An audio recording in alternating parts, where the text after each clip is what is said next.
డిఎస్సిలో అవినీతి అక్రమాలను కప్పిపుచ్చుకునేందుకు డైవర్షన్ పాలిటిక్స్ మానుకోవాలని విద్యాశాఖ మంత్రి లోకేష్ కి వైఎస్ఆర్సీపీ హితవు పలికింది. చిత్తశుద్ధి ఉంటే డిఎస్సిపై ప్రభుత్వం సిబిఐ విచారణకి ఆదేశించాలంటూ డిమాండ్ చేసింది.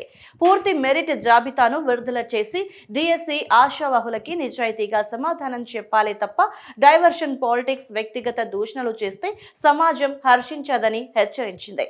డిఎస్సి కుంభకోణంపై ప్రశ్నలకి లోకేష్ ఎందుకు సమాధానం ఇవ్వలేకపోతున్నారు నిలదీసింది. వెబ్సైట్ నుంచి మెరిట్ జాబితాను ఎందుకు తొలగించారు, పారదర్శకత లేకుండా స్పోర్ట్స్ కోటా ఉద్యోగాలను ఎందుకు ఇచ్చారు, రాష్ట్ర వ్యాప్తంగా అభ్యర్థులు ఎందుకు నిరసన తెలుపుతున్నారు అంటూ చురకలంటించింది. మిమ్మల్ని ఇంటర్మీడియట్ పాస్ చేయించడానికి ఇప్పటి మంత్రి అయినటువంటి నారాయణ పడ్డ కష్టాలు అందరికీ తెలిసిందే. ఆ రోజుల్లో మీకోసం నారాయణ పడ్డ కష్టం వల్లే ఇప్పటికే మీ మధ్య అనుబంధం అంత బలంగా ఉందనేది తెలిసిన వారు అందరూ చెప్పుకుంటున్నారు.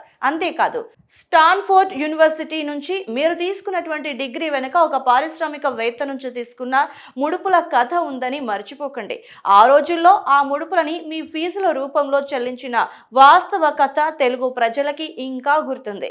అలాంటి మీరు డిగ్రీల గురించి, పరీక్షల గురించి చెబితే దయ్యాలు వేదాలు వల్లించినట్టుగా అవుతుంది అంటూ లోకేష్ వ్యవహార శైలిపై తీవ్ర స్థాయిలో మండిపడింది.